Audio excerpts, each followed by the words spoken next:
Hello friends, कैसे हैं आप। उम्मीद करता हूं कि एग्जाम की प्रिपरेशन आप जबरदस्त तरीके से कर रहे होंगे। आज है episode number 4 CA final strategic cost management and performance evaluation का नवंबर 19 में जो क्वेश्चन पेपर आया था उसका आज है एपिसोड नंबर 4। इस एपिसोड नंबर 4 के अंदर हम क्वेश्चन नंबर 4 का आंसर डिटेल में डिस्कस करेंगे।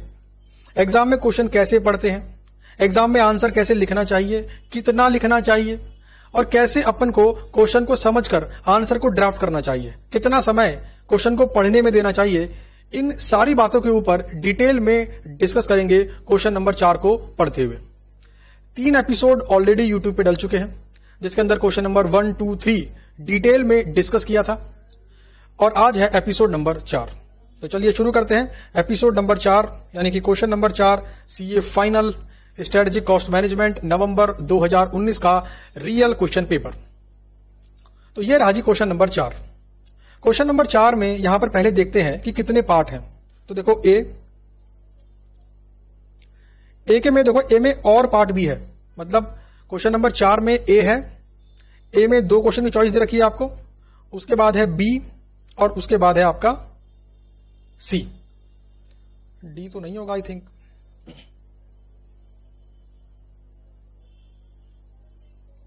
तीन पार्ट है क्वेश्चन नंबर 4 का, A part, B part, C part. ठीक है, 3 पार्ट है। अच्छा, ए के अंदर आपको चॉइस मिल गई है। नॉर्मली ऐसा कभी होता नहीं है कि किसी पार्ट के अंदर आपको अलग से ICAI चॉइस दे दे। इसका मतलब ये क्या हो गया आपके लिए, एक एक्स्ट्रा बोनस। यानी कि क्वेश्चन नंबर 4A में आपको 2 क्वेश्चन दे रखे हैं ICAI ने, कोई भी एक कर लो, नंबर ले जाओ। अच्छा, मैंने आपको बताया सबसे पहले क्या करेंगे हम, रिवर्स रीडिंग टेक्निक। क्वेश्चन के रिक्वायरमेंट को पढ़ेंगे, उसके बाद क्वेश्चन को पढ़ेंगे। क्वेश्चन को पढ़ते हुए आंसर को मन ही मन बनाने की कोशिश करेंगे। एक बार मन में बन गया आंसर तो फिर आंसर कॉपी पर लिखना ही तो है, काम हो गया। अच्छा, 1 नंबर के लिए ICAI आपको 1.8 मिनट देता है। तो अगर 5 नंबर का क्वेश्चन है तो 9 मिनट मिले हैं, 10 नंबर का क्वेश्चन है तो 18 मिनट मिले हैं, 20 नंबर का क्वेश्चन है तो 36 मिनट मिले हैं। और आपको अप्रोक्सीमेटली 40% टाइम क्वेश्चन की रीडिंग में डिवोट करना ही चाहिए, 40 से 50% बल्कि।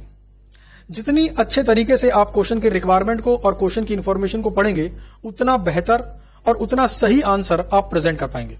तो क्वेश्चन नंबर 4A का फर्स्ट पार्ट पढ़ता हूं मैं। एग्जाम में तो मेरे पास चॉइस है, दोनों में से कोई एक करना है, बट मैं यहां पे दोनों ही करूंगा। रिक्वायरमेंट क्या है, पहले पढ़ते हैं रिक्वायरमेंट।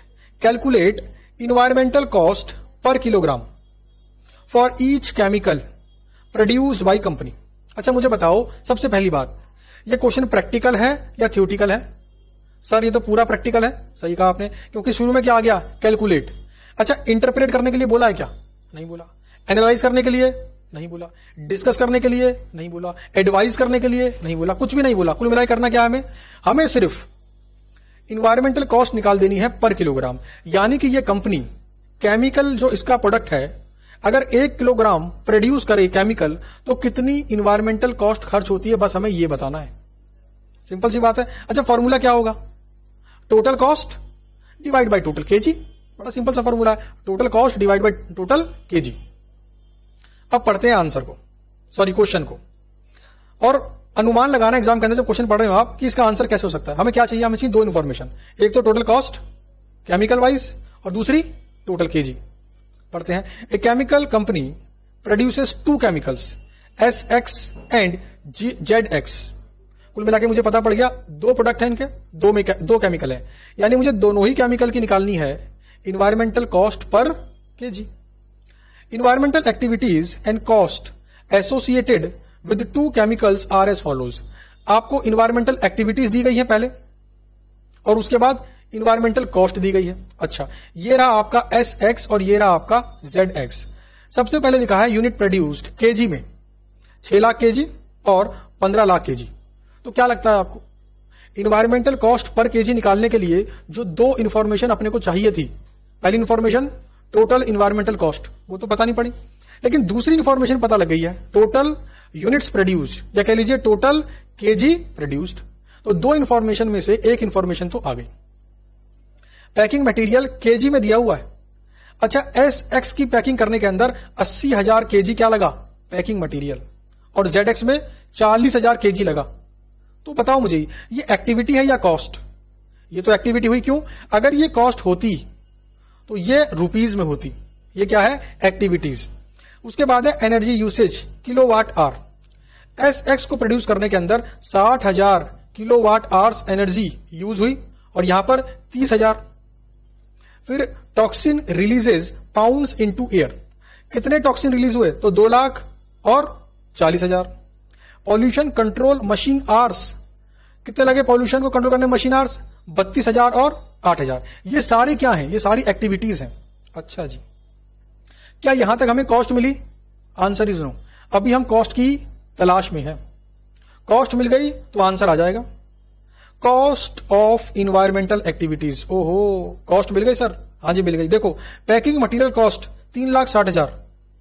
लेकिन आपके मन में यह डाउट आना चाहिए कि मुझे तो केमिकल वाइज निकालना है कॉस्ट पर केजी, और यहां पर जो मेरी पैकिंग मटेरियल कॉस्ट है वो तो कंबाइंड है।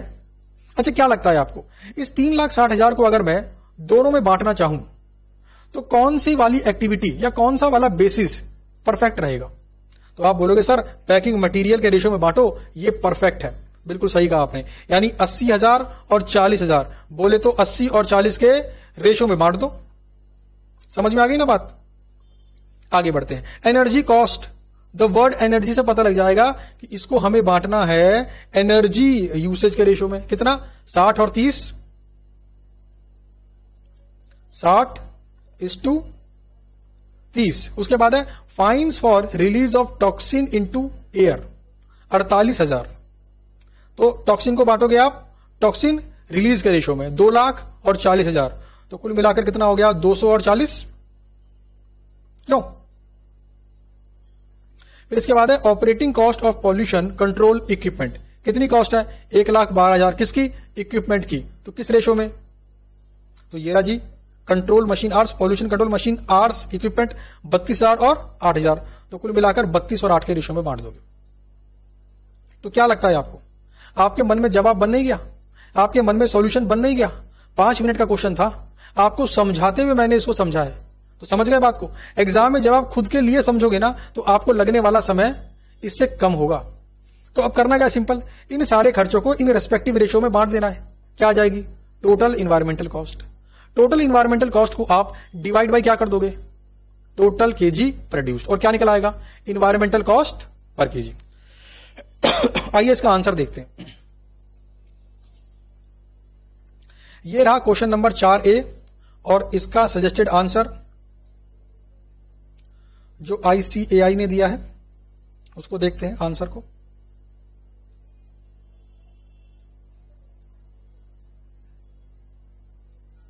ये रहा जी क्वेश्चन नंबर 4A का फर्स्ट पार्ट का आंसर, क्योंकि यहां पे चॉइस दे रखी है। अच्छा, सबसे पहले मुझे बताओ, आपसे पूछता हूं, ये जो ऊपर अंग्रेजी में लिखा है छोटे से दो लाइन लिखी हुई है, एक तो ये फर्स्ट लाइन और एक ये सेकंड लाइन, क्या इसको लिखने की रिक्वायरमेंट थी? Answer is no. तो एग्जाम में इस लाइन को लिखने की कोई रिक्वायरमेंट नहीं थी। क्यों भाई? क्वेश्चन ने पूछा क्या है? कैलकुलेट। क्वेश्चन पूछ रहा है दिल्ली का एड्रेस और आप बता रहे हो मुंबई का भी। अच्छा, ICAI ने अपने आंसर में ऐसा क्यों लिखा? आपको समझाने के लिए। ICAI अपने सजेस्टेड आंसर को इलेबोरेट करता है ताकि किसी स्टूडेंट को कंफ्यूजन ना हो आंसर को समझने के अंदर। हम सिंपल क्या करने वाले थे? हम तो लिखने वाले थे स्टेटमेंट शोइंग इन्वायरमेंटल कॉस्ट पर केजी। हम तो बस इतना सा लिखने वाले थे और क्या बनाने वाले थे? स्टेटमेंट। देखो, वही काम किया है। पैकिंग मटेरियल कॉस्ट को रेशियो में बांट दिया, एनर्जी कॉस्ट को बांट दिया, फाइन को बांट दिया, ऑपरेटिंग कॉस्ट को बांट दिया। क्या आ गया? टोटल कॉस्ट आ गया, डिवाइड बाय टोटल केजी। क्या आ गया? इन्वायरमेंटल कॉस्ट पर केजी। अच्छा, मैं अगर आपसे पूछूं क्या इस टोटल वाले कॉलम की रिक्वायरमेंट है? क्या क्वेश्चन ने अपने से पूछा था क्या? ये क्वेश्चन ने तो नहीं पूछा। क्वेश्चन ने तो क्या बोला? हर केमिकल का, ईच केमिकल लिखा था, हर केमिकल का क्या बताओ? इन्वायरमेंटल कॉस्ट पर केजी। टोटलिटी में तो उसने पूछा ही नहीं, तो भैया फिर ये कॉलम क्यों बनाए हम? एग्जाम में क्यों टाइम खराब करें अपना? तो ये कॉलम एग्जाम के अंदर नहीं बनाना था। अच्छा, क्या नंबर कट जाएंगे इसके? नंबर नहीं कटेंगे, क्योंकि क्वेश्चन के अंदर ये पूछा ही नहीं गया है, तो नंबर क्यों कट जाएंगे आपके? तो ये था क्वेश्चन नंबर 4A। समझ में आ गई होगी बात, एग्जाम में कितना लिखना है, कैसे लिखना है। देखो कुछ और चीज मैं दिखाता हूं आपको। देखो यहां पे लिखा है टोटल कॉस्ट, और फिर यहां पे क्या लिखा हुआ देखो जरा, सम ऑफ स्टेप्स 1 to 4। ऐसा लिख के दिखाने की जरूरत थी क्या? नहीं थी भाई। टोटल मतलब टोटल, खत्म बात। अच्छा, यहां पर लेफ्ट में पहला कॉलम है सीरियल नंबर, क्या इसको बनाने की जरूरत थी क्या हमारे को एग्जाम में? नहीं थी। अच्छा, यहां पर जो एलोकेशन बेसिस है इसको अलग से दिखाया गया है, क्या इसको दिखाने की रिक्वायरमेंट थी? बिल्कुल नहीं थी। लेकिन अगर दिखाना चाहो तो क्या करो, ऊपर डालो हेडिंग पर्टिकुलर्स और उसी ब्रैकेट में लिख दो, यहीं पे लिख दो ब्रैकेट के अंदर। टाइम क्यों वेस्ट करना फालतू? कम से कम समय के अंदर आपको वो बताना है जो क्वेश्चन ने पूछा है। फालतू बातें बताओगे तो एग्जामिनर हो सकता है आपको 5 में से 4 नंबर या 3 नंबर देके आगे चला जाए। तो ये बात यहां पर सीखने की थी। अब पढ़ते हैं इसी का और पार्ट, मतलब ये बाई चांस नवंबर 19 वाले स्टूडेंट के लिए बोनस बन के आया क्वेश्चन। एक क्वेश्चन में एक और क्वेश्चन दे दिया, बोला दोनों में से कोई एक कर दो, मान जाएंगे आपको। अच्छा, ये क्वेश्चन क्या है? ऐसे क्वेश्चन बड़े फायदेमंद होते हैं। क्यों भाई? 5 नंबर का क्वेश्चन करने के लिए 9 मिनट मिले, लेकिन ऐसा क्वेश्चन 3, 4 या 5 मिनट में आराम से हो जाता है, यानी 50% टाइम आपने सेव कर लिया। इस टाइम का इस्तेमाल क्या करना है? कोई क्वेश्चन ऐसा होगा जिसको पढ़ने में आपको 40-50% से ज्यादा टाइम लग जाएगा, तो वहां पर घबराना मत, क्योंकि ऐसे क्वेश्चन जो टाइम आपका यहां बचा रहे हैं, इस बचे हुए टाइम को वहां पर इस्तेमाल करना। यानी एग्जाम में बिल्कुल भी घबराना तो नहीं है, बिल्कुल नहीं घबराना। अब पढ़ते हैं इसी का सेकंड पार्ट, रिक्वायरमेंट देखते हैं। पहले रिक्वायरमेंट क्या है? Reverse reading technique. रिक्वायरमेंट क्या है भाई? Required identify whether this initiative would primarily impact people, planet और प्रॉफिट। कितने नंबर का है जी? 5 नंबर का। क्वेश्चन ने क्या बोला? पहचानो कि जो इनिशिएटिव लिए गए हैं उनका इंपैक्ट यानी प्रभाव किस पर पड़ेगा? लोगों पर, प्लैनेट पर, प्लैनेट बोले तो इन्वायरमेंट, और प्रॉफिट बोले तो प्रॉफिट। अगर आपने ट्रिपल बॉटम लाइन अप्रोच पढ़ी होगी एग्जाम में जाने से पहले, तो इस रिक्वायरमेंट को पढ़कर आप समझ जाओगे। अच्छा, यहां पे क्या बहुत एक्सप्लेन करना है क्या? नहीं, सिर्फ आइडेंटिफाई करना है। अच्छा, मुझे बताओ जरा, यहां पे सिर्फ आइडेंटिफाई करना है, डिस्कस करना है क्या? नहीं करना। एनालाइज नहीं, इलेबोरेट नहीं, करना क्या है? सिर्फ बताना है कि इसका प्रभाव किस पे पड़ेगा, बस। कोई रीजन वीजन नहीं देना। अच्छा, ये क्वेश्चन थ्योरी वाला कि प्रैक्टिकल? तो प्रैक्टिकल तो है नहीं, ये कौन सा है? थ्योरी वाला। अच्छा, थ्योरी वाले के लिए मैंने क्या बताया आपको? अगर 5 नंबर का क्वेश्चन हो तो कितने पेज में आना चाहिए? मोटा मोटा 1 पेज में आना चाहिए। लेकिन इस क्वेश्चन का आंसर आपका चंद लाइनों में आ जाएगा। ऐसा क्वेश्चन क्या है आपके लिए? सोने पे सुहागा। ऐसे क्वेश्चन को बिल्कुल मत छोड़ना। और ये कब पॉसिबल है? जब आप अपने पूरे कोर्स को अच्छे से करके जाओ, क्योंकि ये थोड़ी मालूम है कि किस चैप्टर में ऐसी बरसात करेगा आईसीआई कि आपको लगेगा यार 5 नंबर लुटा दिए यार। अब पढ़ते हैं जी क्वेश्चन को। The triple bottom line. देखो, अगर आपने ट्रिपल बॉटम लाइन पढ़ी होगी तो रिक्वायरमेंट पढ़ के आप समझ जाओगे किस चैप्टर से है, क्या पूछ रहा है। और जैसे ही पहली लाइन पढ़ोगे आप, द ट्रिपल बॉटम लाइन, यहां से भी आप समझ जाओगे। The triple bottom line recognizes that a company's performance should not only be viewed in terms of its ability to generate economic profit for its owner, but also by its impact on people and the planet for its long-term economic and social viability. कुल मिला के बात क्या है? जमाना बदल गया है आजकल। सिर्फ प्रॉफिट प्रॉफिट प्रॉफिट प्रॉफिट ही करते रहोगे और इन्वायरमेंट के बारे में नहीं सोचोगे, अपने यहां काम कर रहे लोगों के बारे में नहीं सोचोगे, सोसाइटी में रह रहे लोगों के बारे में नहीं सोचोगे, तो कंपनी नमस्ते हो सकती है, कंपनी बंद पड़ सकती है। तो ट्रिपल बॉटम लाइन क्या बोलता है? प्रॉफिट का ध्यान रखो, लेकिन पीपल और प्लेनेट का भी ध्यान रखो। XYZ limited has recently undertaken initiatives. Requirement क्या लिखा था? इनिशिएटिव किसको इंपैक्ट करेंगे ये बताना है। Toward sustainability as below. तो भाई साहब 5 इनिशिएटिव लिए इन्होंने, 1, 2, 3, 4, 5, और हमें बस ये बताना है कि ये इनिशिएटिव किस पर प्रभाव डालेगा। सबसे पहला है आपका reduced the amount of plastic usage in peanut butter jar. तो प्लास्टिक यूसेज कम करने की बात चल रही है, मतलब ये बात कर रहा है प्लैनेट की, ये बात कर रहा है इन्वायरमेंट को बचाने की। तो इंपैक्ट किसे पड़ेगा? प्लैनेट पर इसका इंपैक्ट पड़ेगा। अगली initiative number 2, provided financial support to hospital run by local authority in the vicinity of factory. अच्छा, फाइनेंशियल सपोर्ट किसके लिए? किसके लिए? फैक्ट्री के लिए। फैक्ट्री में कौन रहता है भाई? तो फैक्ट्री में रहते हैं लोग, और ये कहां पर है? फैक्ट्री के पास में है, तो वहां पे जो लोकल पब्लिक है वो आएगी, इसका बेनिफिट लेगी। तो ये किसके लिए हो गया? पीपल पर इंपैक्ट डालेगा। अगला है constructed solar power warehouse. अच्छा, सोलर पावर मतलब प्लैनेट, इसका असर प्लैनेट पे पड़ने वाला है, इन्वायरमेंट पर पड़ने वाला है। जनरेट प्रॉफिट, लो नाम से बोल दिया प्रॉफिट, आगे पढ़ने की जरूरत भी नहीं पड़ी। Profit for the companies shareholder. उसके बाद है started child care unit for the benefit of women employees as well as for neighbourhood community. किसके लिए बताओ जरा? पीपल। तो ये जो 5 शब्द मैंने यहां पे लिखे हैं, planet, people, planet, profit and people, बस ये 5 शब्द आपको अपने आंसर में लिखने थे और पूरे 5 नंबर आपको मिल जाने थे। आइए देखते हैं आईसीआई का आंसर। ये रहा आपका आईसीआई का आंसर। क्या लिखा है? Triple bottom line identification of initiative.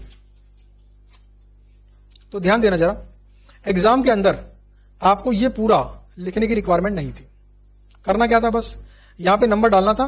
ये पहले का है, ये दूसरे का है, ये तीसरे का है, ये चौथे का है और ये पांचवे का है। और ऊपर क्या लिखना था?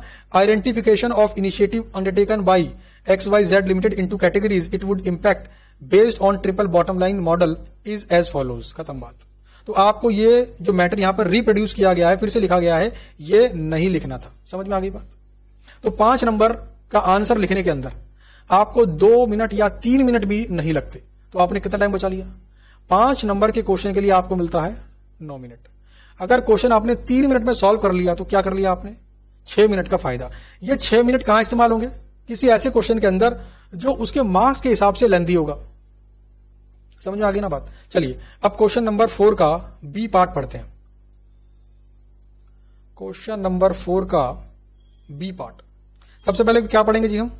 रिक्वायरमेंट। सबसे पहले क्या पढ़ने वाले हम? रिक्वायरमेंट। तो रिक्वायरमेंट क्या है? Discuss the reasons behind dropping of A profitable client by automation limited. वो रीजंस डिस्कस करो, वो कारण डिस्कस करो जिनकी वजह से इस कंपनी ने अपने एक प्रॉफिटेबल क्लाइंट को सर्विस देने से मना कर दिया, ड्रॉप कर दिया। यानी एक ऐसा कस्टमर जो कंपनी को प्रॉफिट दे रहा होगा, ऐसे कस्टमर को कंपनी ने बोल दिया नो, हम आपको सर्विस नहीं देंगे, हम आपको सेल नहीं करेंगे। तो बोलता है डिस्कस रीजंस, क्या कारण हो सकते हैं, डिस्कस करो। तो जब पढ़ेंगे क्वेश्चन तो रीजन ढूंढने की कोशिश करेंगे। अच्छा पहला सवाल, ये प्रैक्टिकल है या थियोटिकल? थियोटिकल है। अच्छा कितने नंबर का है? 2 नंबर का है। अच्छा 5 नंबर मतलब 1 पेज। अच्छा 2 नंबर मतलब लगभग आधा पेज या आधे से थोड़ा कम कह लो। क्यों? आधे से थोड़ा कम कह लो आप। अच्छा 2 नंबर का है, आधे से थोड़ा कम। अच्छा कितने पॉइंट्स में दे दूं कि एग्जामिनर पूरे 2 नंबर दे दे? कोशिश करो 2 पॉइंट्स दे दो। 2 पॉइंट्स, 1 पॉइंट का 1 नंबर मिलेगा। अच्छा क्या 3 दे दूं क्या? नहीं, 2 ही देना है। अगर 3 दे भी दोगे तो कोई फायदा नहीं होगा। 2 नंबर का क्वेश्चन है, हाफ पेज में आना चाहिए और 2 पॉइंट सफिशिएंट रहेंगे। एग्जाम में आंसर उतना ही लिखना है जितनी रिक्वायरमेंट है। अगर आपने ज्यादा आंसर लिखा तो भी गड़बड़ है, नंबर भी नहीं मिलने वाले ज्यादा आंसर के, और साथ में आपका जो समय लग गया ना उसके ऊपर, वो समय आपको कहीं ना कहीं आगे फंसाएगा, क्योंकि टाइम तो लिमिटेड है ना, 100 नंबर 3 घंटे में करने हैं ना। अच्छा आगे बढ़ते हैं। Requirement number 2, state 3 qualitative factors. लो यहां तो उसने मुंह से बोल दिया, सिर्फ 3 बताना है। State 3 qualitative factors that the management should consider in outsourcing and make और बाय डिसीजन। कंपनी घर में बनाकर बेचे यानी फैक्ट्री में बनाकर बेचे, या बाहर किसी से बनवाकर फिर अपना नाम ब्रांड चिपकाकर बेचे। जब यह डिसीजन लेना हो तो कौन सी 3 बातों को ध्यान रखना चाहिए, उनको लिख दो। लिखा है स्टेट। स्टेट मतलब क्या था? क्या यहां पर बहुत इलेबोरेट करना है? Answer is no. अच्छा कितने नंबर का है ये? 3 नंबर का है। अच्छा 5 नंबर का मतलब थियोरिटिकल क्वेश्चन है, 5 नंबर का मतलब लगभग 1 पेज। अच्छा 3 नंबर का है तो लगभग लगा लो आप 60%, 75%, 60 से 70% या 75%। अच्छा 3 नंबर का है और 3 ही पॉइंट पूछ रहा है। एग्जाम में क्या 4 लिखने हैं क्या? नहीं। और अगर आपने 4 लिखे तो फायदा हो क्या? नहीं। लिखने कितने हैं? 3। 3 पॉइंट इस तरीके से लिखने हैं कि आपका 60 to 70% पेज भर जाए। हेडिंग अंडरलाइन करो, उसके नीचे लिखना शुरू करो। अभी लिख के बताऊंगा मैं आपको, ताकि आपको बात समझ में आएगी। तो कुल मिला के क्या पढ़ ली हमने? रिक्वायरमेंट। अब हम पढ़ने वाले हैं जी क्वेश्चन, रिक्वायरमेंट को ध्यान में रखते हुए। चलो भाई, सबसे पहला है the president of automation limited, a 150 person engineering company decided it was time to fire the companies biggest client. यानी कंपनी का नाम है ऑटोमेशन लिमिटेड। इनके जो प्रेसिडेंट साहब हैं उन्होंने डिसाइड किया है कि कंपनी के सबसे बड़े क्लाइंट को हम फायर कर देंगे। उल्टी गंगा, जहां पर लोग कस्टमर के पैर दबाते हैं, कस्टमर को राजा बोलते हैं, वहां पर यह कंपनी बोलती है कि हम, हमारा बड़ा क्लाइंट हुआ तो क्या, मना कर देंगे कि हम तुम्हें अपना माल नहीं बेचेंगे। इस कंपनी में कितने लोग काम करते हैं? 150 लोग काम करते हैं। Although company provided close to 60% of companies annual revenue. ओहो, पूरे साल में यह कंपनी अगर 100 रुपए की सेल करती है ना, तो 60 रुपए की सेल इस क्लाइंट से करती थी। Automation limited decided that dropping this client was necessary. ऐसा क्यों किया? बोल रहा जरूरी था करना। The client was profitable. अच्छा, प्रॉफिटेबल भी है, 60% रेवेन्यू में कॉन्ट्रीब्यूशन भी है, फिर भी कंपनी बोल रही है क्लाइंट को कि हम आपको सेल नहीं करेंगे। चलिए, ये बात तो वही थी जो हमने क्वेश्चन के अंदर पढ़ी थी, रिक्वायरमेंट के अंदर। तो इस पैराग्राफ से कुछ फायदा हुआ क्या अपने को? एग्जाम में कुछ लिखने को मिलेगा यहां से? नहीं। The president of automation limited stated. अब ये कुछ बोल रहा है, ध्यान देना जरा। जब भी इन्वर्टेड कॉमा के अंदर कोई पैराग्राफ हो, समझ जाना कोई ना कोई इसको बोल रहा है। तो ये कौन बोल रहा है जी? प्रेसिडेंट साहब बोल रहे हैं जी। इन्होंने बोला, we can not be a great place to work without employees. Employees के बिना हमारी कंपनी काम करने के लायक नहीं है। And this client was bullying my employees. लो भैया, इसके इंप्लॉइज को ही वो बुली कर रहा था, परेशान कर रहा था। Its demands for turn around were impossible to meet even with people working 7 days a week. यानी ये ऐसी ऐसी डिमांड रख रहा था, उस डिमांड को अगर पूरा करें, डिमांड मतलब प्रोडक्शन डिमांड होगी, तो डिमांड रख रहा था, उस डिमांड को अगर ये कंपनी पूरा भी करना चाहे, इंप्लॉय बेचारे 7 दिन काम कर लें तब भी डिमांड पूरी नहीं कर पाएंगे। और ये कंपनी के एम्प्लॉय को क्या कर रहा था? बुली कर रहा था, परेशान कर रहा था। No client is worth losing my valued employees. इससे क्या पता लग गया? प्रेसिडेंट साहब ने बोला ये मेरे इंप्लॉय नहीं, ये मेरे बच्चे हैं, और कोई अगर मेरे बच्चों को परेशान करे, ऐसा क्लाइंट हमें नहीं चाहिए, क्योंकि मेरे इंप्लॉय मेरी क्या है? एसेट्स। और मैं अपने क्लाइंट को छोड़ सकता हूं, इंप्लॉइज को नहीं छोड़ सकता। क्या लगता है आपको? जो नीचे 2 रीजंस पूछे गए थे, पहला रीजन मिल गया क्या आपको? आपके मन में जवाब बन गया है क्या? पहला रीजन क्या है? इस कंपनी के लिए इंप्लॉइज क्या है? एसेट्स। ये कंपनी अपने इंप्लॉइज को क्या मानती है? एसेट्स। ऐसे वैल्यूड इंप्लॉइज को ये कंपनी खोना नहीं चाहती। ये क्या है? Reason number 1। तो रीजन नंबर 1 तो लिख लिया जी हमने। आगे बढ़ते हैं। The initial impact on revenue was significant. जाहिर सी बात है, एक बड़े कस्टमर को ना बुलाए तो सेल तो कम होगी। However, Automation Limited was able to cut cost and obtain new customers to fill the void. Company ने कोशिश करी, अपनी कॉस्ट को कम कर लिया और साथ में नए कस्टमर मिल गए, तो जो लॉस हुआ था ना 60% का, वो पूरा हो गया। Moreover, the dropped client later gave Automation Limited 2 projects on more equitable terms.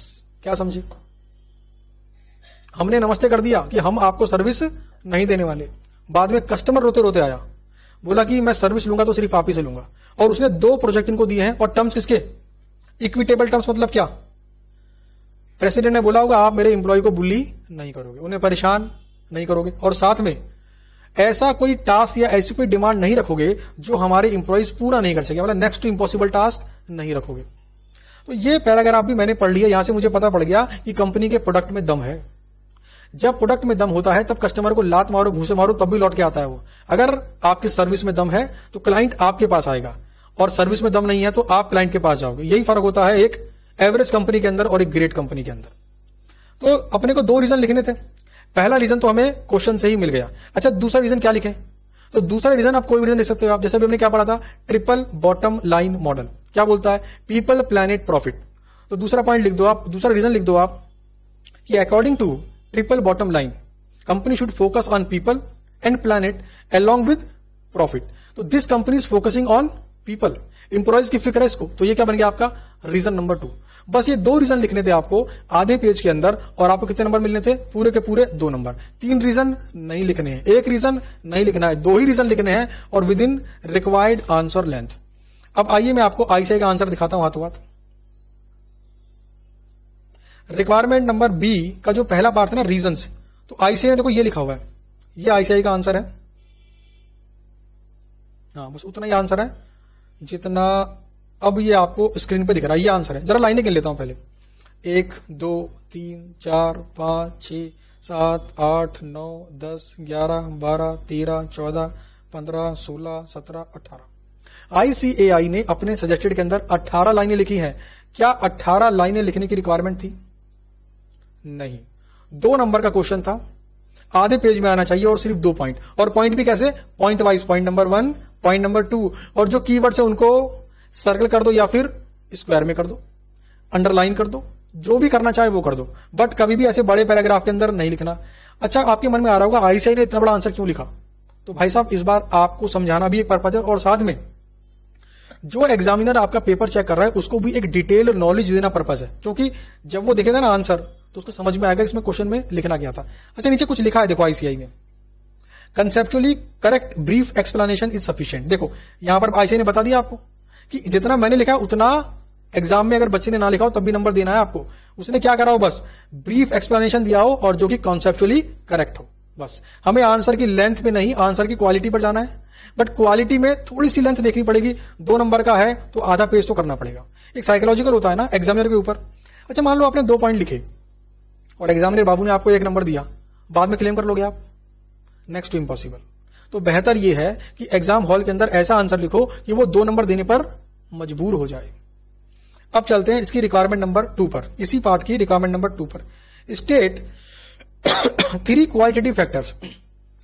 पूरे का पूरा थ्योरी क्वेश्चन है और आपने स्टडी मैट में इसको पढ़ा भी होगा, क्लास में ही पढ़ा होगा आपने। मैं आपको दिखाता हूं आईसीआई का आंसर। देखो आईसीआई ने यहां पर दिए कितने पॉइंट, पहला पॉइंट, दूसरा पॉइंट, तीसरा पॉइंट, चौथा पॉइंट, 5वां पॉइंट, 6ठा पॉइंट और 7वां पॉइंट। अच्छा, आपको कितने पॉइंट लिखने थे? सिर्फ 3। 4 लिखूं तो समय खराब कर रहे हो, नंबर नहीं मिलेंगे उसके। 3 ही लिखो, 3 मांग रहा है तो कोई भी 3 पॉइंट लिखने थे। कितने पेज में? लगभग 60 to 70% पेज के अंदर, एक मोटा मोटा आइडिया। अच्छा, आउटसोर्सिंग करें या घर में बनाएं, ये डिसीजन लेते वक्त क्या क्या चीज इंपॉर्टेंट है? Number 1, quality of goods produced outside versus quality of goods produced inside. बाहर से बनवाने की सोच रहे हो तो क्वालिटी भी चेक कर लेना। ऐसा ना हो कि क्वालिटी में कुछ कॉम्प्रोमाइज करना पड़े, और क्वालिटी में कॉम्प्रोमाइज करने पर लॉन्ग टर्म इंपैक्ट जो सेल्स पे पॉजिटिव आना चाहिए वो नहीं आता है, क्योंकि at last quality he rule करती है। दूसरा पॉइंट है रिलायबिलिटी ऑफ सप्लायर। चेक कर लेना जिस सप्लायर को आप आउटसोर्स करने की बात कर रहे हो कितना रिलायबल है, मतलब कितने समय से मार्केट के अंदर बैठा हुआ है, कोई नवशिखिया तो नहीं है। ऐसा ना हो आप उसे बड़ा ऑर्डर दें और वो कर ही ना पाए, उसके पास उस ऑर्डर को पूरा करने की कैपेसिटी हो ही ना, चेक कर लेना। तीसरा point availability of skilled labour and infrastructure. वही बात, अगर आप खुद प्रोड्यूस करना चाह रहे हो तो देखो जिस लेबर की रिक्वायरमेंट है क्या मार्केट में इजीली अवेलेबल है। कहीं ऐसा तो नहीं कोविड के टाइम पर लेबर अपनी घर चली गई है, मार्केट में लेबर है ही नहीं, तो चेक कर लो। तो ऐसे ये इन्होंने 7 पॉइंट दे रखे हैं आपको कोई 3 पॉइंट लिखने थे और आपको कितने नंबर मिलने थे? पूरे के पूरे 3 नंबर। तो ये हो गया आपका बी पार्ट। अब बात करते हैं क्वेश्चन नंबर 4 का सी पार्ट। सबसे पहले क्या पढ़ने वाले हैं हम? रिक्वायरमेंट पढ़ने वाले। रिक्वायरमेंट पढ़ने वाले हैं जी। सबसे पहले हम calculate present profit of each division and company has a whole. क्या निकालना है अपने को? प्रॉफिट निकालना है। कुछ कमेंट, इंटरप्रिटेशन, एनालाइज, एडवाइज कुछ करना है क्या? कुछ भी नहीं करना, बस क्या करना है? कैलकुलेट कर देना है। दोनों डिपार्टमेंट का प्रेजेंट प्रॉफिट कितना है, कंपनी का प्रेजेंट प्रॉफिट कितना है। अच्छा, कितने नंबर का है? सिर्फ 2 नंबर का है। 2 नंबर का मतलब आपको कितने टाइम मिला इसके लिए? 3.6 मिनट, मोटा मोटा 3.5 मिनट। 3.5 मिनट के अंदर सॉल्व करना है इस आंसर को, इस क्वेश्चन को। अच्छा, second requirement analyse the impact on total annual profit of each division and company as a whole if division Y accept the offer of new supplier. इसका मतलब है डिवीजन वाई के पास कोई ना कोई ऑफर आया हुआ है सप्लायर से, अगर वो उस ऑफर को एक्सेप्ट कर ले तो दोनों डिवीजन का प्रॉफिट कितना होगा, साथ में कंपनी का प्रॉफिट कितना होगा, इसका इंपैक्ट क्या करना है? एनालाइज। क्या मतलब? थ्योरी है, प्रैक्टिकल क्या है? दोनों है। पहले क्या करना पड़ेगा? कैलकुलेट, निकालना पड़ेगा डिफरेंस। अच्छा, पहले कितना था ये कहां से पता पड़ जाएगा? रिक्वायरमेंट नंबर 1 से। अच्छा, अब कितना होगा निकालना पड़ेगा। दोनों का डिफरेंस जो आएगा उसे एनालाइज करना पड़ेगा कि आखिर ये डिफरेंस क्यों आया और कितने नंबर का है? 4 नंबर का। 4 नंबर का मतलब आपको मिल गया 7.2 मिनट, यानी लगभग 7 मिनट के अंदर रिक्वायरमेंट नंबर 2 होनी चाहिए। अब बात करते हैं रिक्वायरमेंट नंबर 3 की। In the change scenario discuss why the top management should intervene and advise a suitable transfer price for component GEX for resolving transfer pricing conflict, which promote goal congruence through efficient performance of the concerned division। क्या लग रहा है आपको क्या करना है यहां पर? डिस्कस करना है क्यों मैनेजमेंट को इंटरवेन करना चाहिए ट्रांसफर प्राइसिंग को सेट करने के अंदर। यानी कुछ ना कुछ है, मतलब डिपार्टमेंट जो यहां पर है उनमें कुछ ना कुछ प्रॉब्लम हुई है ट्रांसफर प्राइस को लेकर। और तीसरे वाले में क्या बोला गया? डिस्कस करो भाई क्यों मैनेजमेंट को इसमें घुसना चाहिए। अच्छा कितने नंबर का है ये?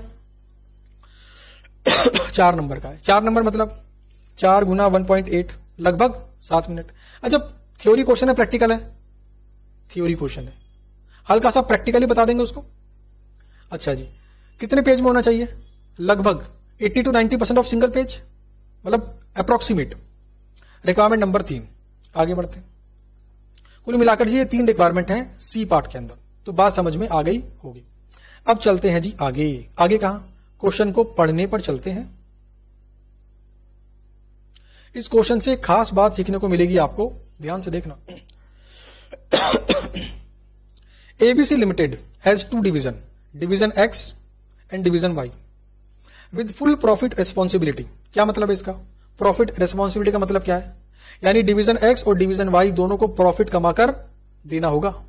अगर कोई डिवीजन प्रॉफिट नहीं कमाता है या फिर लॉस कमा के देता है तो हो सकता है कि कंपनी का टॉप मैनेजमेंट उस डिवीजन के मैनेजर को नमस्ते कर दे कि भाई साहब आप चलते बनिए।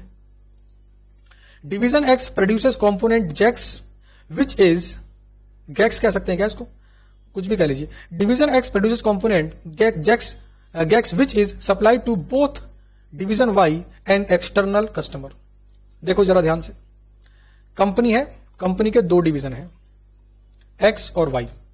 एक्स एक कंपोनेंट बनाता है, उस कंपोनेंट को वाई को भी देता है और मार्केट में भी बेचता है। इसका मतलब है वाई जो बनाता है उसको बनाने के अंदर कंपोनेंट का इस्तेमाल होता होगा। Division Y produces a product called Gaxtin which incorporate component Gax for 1 unit of Gaxtin 2 units of component गैक्स and other metal are used। जरा ध्यान देना इस पर। कंपोनेंट की 2 यूनिट लगती है तब फिनिश गुड्स की 1 यूनिट बनती है। आगे बढ़ते हैं। Till date division Y has always bought component jacks from division X at ₹50 per unit since the lowest price at which component jacks could have been bought by division Y was 52 per unit। कुल मिलाकर बात क्या है? अभी 50 रुपए का internally खरीदता है वाई एक्स। अच्छा एक फिनिश गुड्स बनाने में वाई को कितनी कंपोनेंट कॉस्ट आती बता सकते हैं क्या आप? 100 रुपए। क्यों भाई? 50 रुपए की 1 यूनिट है और 1 यूनिट को बनने में कंपोनेंट की 2 यूनिट लगती है, यानी 50 गुना 2 100 रुपए। Division X charges same price for component jacks to both division Y and external market. मतलब 50 रुपए का वाई को बेचता है और 50 रुपए का ही मार्केट में बेचता है। हाउएवर इट डज नॉट इनकर selling and distribution cost when transferring internally, यानी कि अंदर कोई मार्केटिंग कॉस्ट तो करनी नहीं पड़ती, वो खर्चा बच जाता है।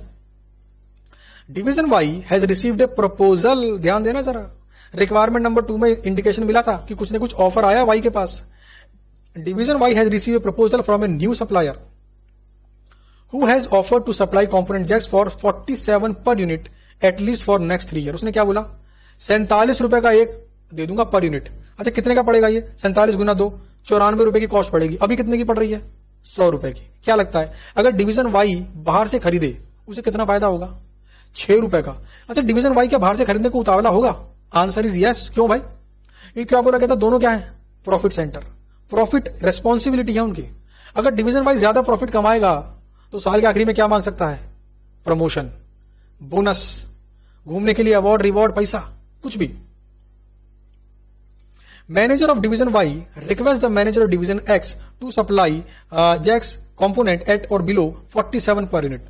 देखो बंदा ईमानदार है, एक्स के पास आके बता दिया उसने, देख भाई एक्स आप दे रहे हो मुझे 50 रुपए का, मुझे मार्केट से ऑफर आ गया 47 का, आप बताओ 47 में दोगे तब भी आपसे लूंगा, 47 से कम में लोगे तो आपसे लूंगा ही लूंगा। बताओ, manager of division x is not ready to reduce the transfer price since divisional performance evaluation is based on profit margin ratio of the division।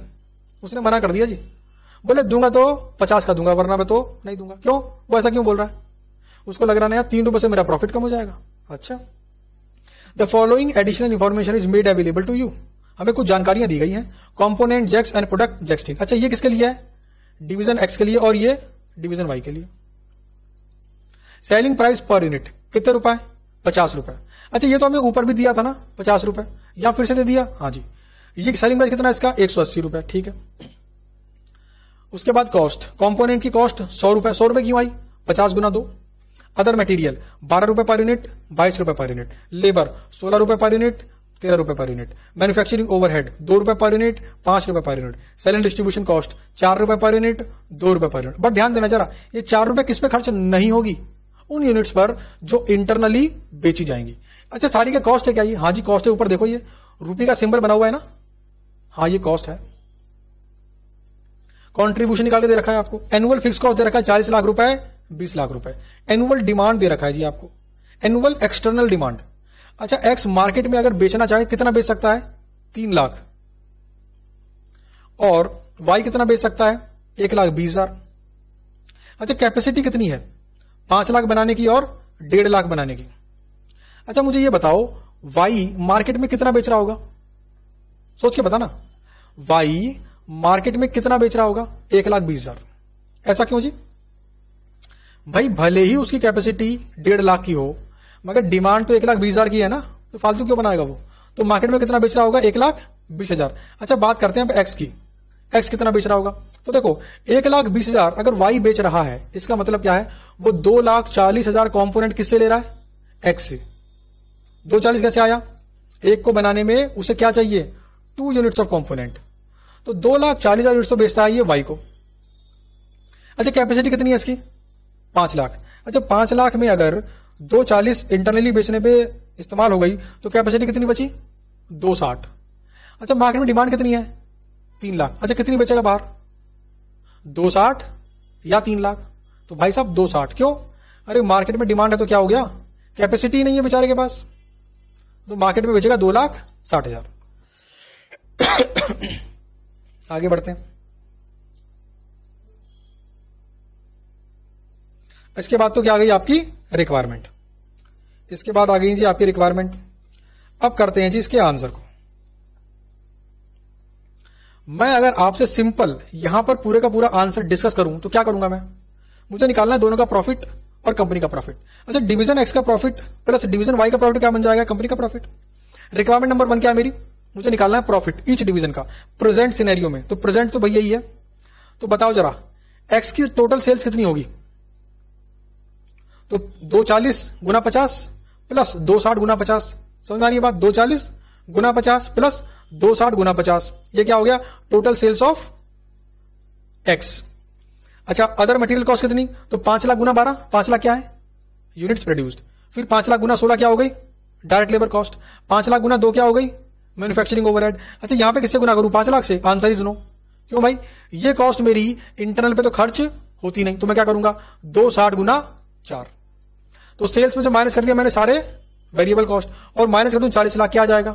Profit. Simple है। ऐसे मुझे वाई के लिए करना है। कितने यूनिट्स बेच रहे हैं बाहर? 1,20,000।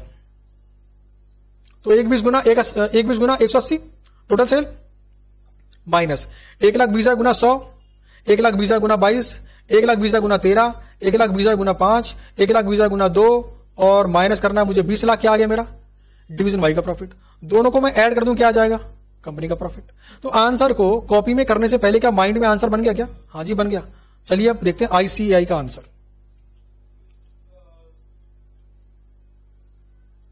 ये रहा आपका आईसीएआई का आंसर। ध्यान देना जरा,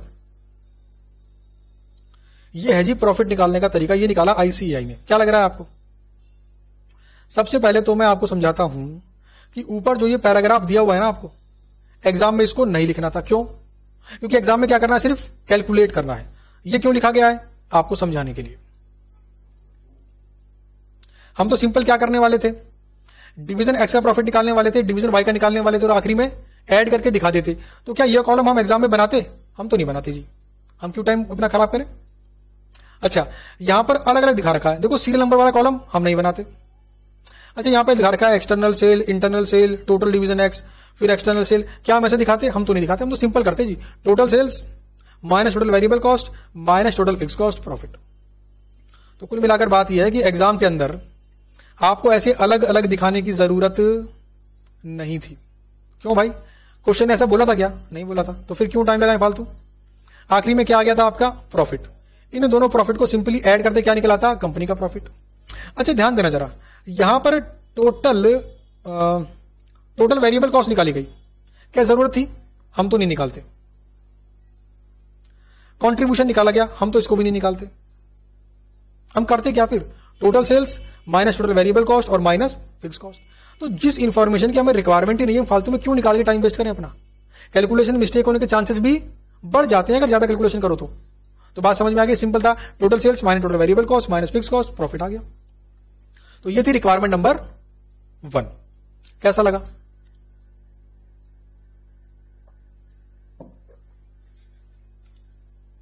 अब बात करते हैं रिक्वायरमेंट नंबर 2 की। रिक्वायरमेंट नंबर 2 क्या थी जी? रिक्वायरमेंट नंबर 2 थी अगर डिवीजन वाई ऑफर एक्सेप्ट कर ले। अच्छा, ध्यान देना जरा, डिवीजन वाई अगर ऑफर एक्सेप्ट कर लेगा तो जरा मुझे बताओ वाई कितना बेचेगा? वाई भाई, वाई तो अब भी 1,20,000 ही बेच रहा होगा। क्यों भाई? अच्छा, कंपोनेंट किससे खरीद रहा होगा वो? अब वो कंपोनेंट बाहर वाले सप्लायर से खरीद रहा होगा, ठीक बात है। अच्छा, जो यहां पर 100 रुपए आ रहा है तो वो कितना बन जाएगा? 47 गुना 2, तो भाई 47 गुना 2 कितना हो गया? 94। अच्छा, बाकी सारा सेम रहेगा क्या? 22, 13, 5, 2, 20 लाख, हाँ सेम रहेगा। तो क्या लगता है आपको, आप वाई का प्रॉफिट निकाल सकते हो? Situation number second, requirement number second के अंदर, हाँ जी निकाल सकते हैं। 1,20,000 यूनिट्स गुना 180 करें, क्या आ जाएगी? टोटल सेल्स, और माइनस कर देंगे 1,20,000 गुना 94 गुना 22 गुना 13 गुना 5 गुना 2 माइनस 20 लाख, क्या आ गया? Profit of division Y. अच्छा, बात करते हैं एक्स कितना सेल करेगा। एक्स, अच्छा क्या वाई ने एक्स से खरीदा? इस बार नहीं खरीदा, तो एक्स कुछ इंटरनली तो बेच नहीं रहा होगा, तो वो किसको बेच रहा होगा? बाहर वालों को। अच्छा, कैपेसिटी कितनी बची उसकी? पूरी 5 लाख। अच्छा, बाहर डिमांड कितनी है? 3 लाख। तो अब ये कितना बेच रहा होगा? एक्स 3 लाख बेच रहा होगा जी। कहां बेच रहा होगा जी? मार्केट में बेच रहा होगा। अच्छा, क्या प्रॉफिट निकाल सकते हो भाई? 3 लाख गुना 50 क्या आ गया? टोटल सेल्स माइनस 3 लाख गुना 12, 3 लाख गुना 16, 3 लाख गुना 2, 3 लाख गुना 4 और माइनस 40 लाख, क्या आ गया? Profit of division x. Simple है, दोनों को ऐड करो तो क्या आ जाएगा? कंपनी का प्रॉफिट। तो बस यही करना था जी। आपको मैं आई से एक आंसर दिखाता हूं, देखो उन्होंने फिर से वैसे ही बनाया है। हम टोटल वाला कॉलम नहीं बनाने वाले, सीरियल नंबर नहीं बनाने वाले, ऐसे बायफाइड हम नहीं करने वाले, समझ गए ना। तो जितना टाइम बच सके बचाओ, टोटल वाला कॉलम नहीं बनाएंगे, कंट्रीब्यूशन नहीं बनाएंगे, तो ये हम फालतू का टाइम यहां पर नहीं लगाने वाले, सिंपल है। तो भाई प्रॉफिट में देखो जरा, प्रॉफिट कितना हो गया? 8 लाख। इसका प्रॉफिट कितना हो गया? 3280। इसका प्रॉफिट कितना हो गया? 4080। रिक्वायरमेंट नंबर 2 में हमें कुछ और भी लेकिन बताना था, यानी कुछ बातें हमें अंग्रेजी में करनी थी। क्या थी वो बातें? Analyse the impact. Analyse the impact, आओ भाई एनालाइज करते हैं। सबसे पहले बात करते हैं कंपनी के प्रॉफिट की। कंपनी का प्रॉफिट पहले कितना था? 75,20,000। अभी कितना हो गया? 40,80,000। बताओ क्यों हुआ? क्योंकि डिवीजन वाई ने इंटरनली ना खरीद कर किससे खरीदा? बाहर से खरीदा। अच्छा, बाहर से खरीदने में उसका प्रॉफिट तो बढ़ गया, लेकिन कंपनी कम हो गया। क्यों? डिवीजन एक्स का प्रॉफिट कम हो गया। डिवीजन एक्स का प्रॉफिट कम होने के कारण से वाई का प्रॉफिट, कंपनी का प्रॉफिट कम हो गया। तो यही बात अंग्रेजी में यहां पे लिख देनी थी बस, जो मैंने आपको वर्बली बताई। अच्छा, डिवीजन वाई पे क्या इंपैक्ट पड़ा बता सकते हो आप? हाँ जी, कितने रुपए का? 6 रुपए पर यूनिट का फायदा हुआ उसको। इसके बाद डिवीजन एक्स पर इसका नुकसान हो गया, कैपेसिटी भी कम इस्तेमाल कर पाया, और दूसरा तगड़ा नुकसान हो गया। तो वही रीजन है कि बाहर से खरीदा और प्रॉफिट में रिडक्शन आ गया। तो यही बातें करनी थी आपको, और आपको पूरे के पूरे नंबर यहां पर मिल जाने थे। अब रिक्वायरमेंट नंबर 3 की तरफ चलते हैं। रिक्वायरमेंट नंबर 3, रिक्वायरमेंट नंबर 3 में क्या बताना था हमारे को? कि क्यों मैनेजमेंट को इसमें उतरना चाहिए। अच्छा, मुझे एक बात बताओ, अगर टॉप मैनेजमेंट इन दोनों डिपार्टमेंट के बीच में उतरकर ट्रांसफर प्राइस तय नहीं करता है तो उसे नुकसान हो सकता है क्या? बहुत तगड़ा नुकसान हो सकता है। देखा नहीं प्रॉफिट कितना कम हो गया। तो उसे क्या करना पड़ेगा? डिवीजन एक्स के मैनेजर को बुलाओ, डिवीजन वाई के मैनेजर को बुलाओ और दोनों को बोलो कि भैया समझो, तुम दोनों आपस में लड़ रहे हो और तुम्हारा प्रॉफिट ले गया बाहर वाला। हाँ भाई वाई, आपका प्रॉफिट तो बढ़ा, बट आपके थोड़े से प्रॉफिट के चक्कर में कंपनी का इतना प्रॉफिट का नुकसान हो गया। कंपनी के पास अगर प्रॉफिट ही नहीं होगा तो आपका प्रॉफिट बढ़ने के बाद भी कंपनी कहां से आपको प्रमोशन देगी, कहां से आपको गिफ्ट देगी, कहां से घूमने का पैसा देगी आपको। तो 4 नंबर का था आई थिंक ये, हाँ 4 नंबर का था। 4 नंबर बोले तो 70 to 80%। तो यहां पे रीजन लिखने थे आपको, तो पहला रीजन क्या दे दो कि भाई कैपेसिटी पूरी इस्तेमाल नहीं हो पाई। और रीजन क्या हो सकता है कि जो अगर कंपनी ना घुसे इसके अंदर, कंपनी का टॉप मैनेजमेंट से ना घुसे, तो कंपनी की ओवरऑल प्रॉफिटेबिलिटी कम हो जाएगी, डिवीजन एक्स की प्रॉफिट कम हो जाएगी। और भाई जब कंपनी का प्रॉफिट कम हो गया तो भले ही डिवीजन वाई का प्रॉफिट बढ़ जाए, उसको जो चाहिए प्रॉफिट में इंक्रीमेंट, मतलब प्रॉफिट नहीं मतलब सैलरी में इंक्रीमेंट, प्रमोशंस नहीं मिलेगा।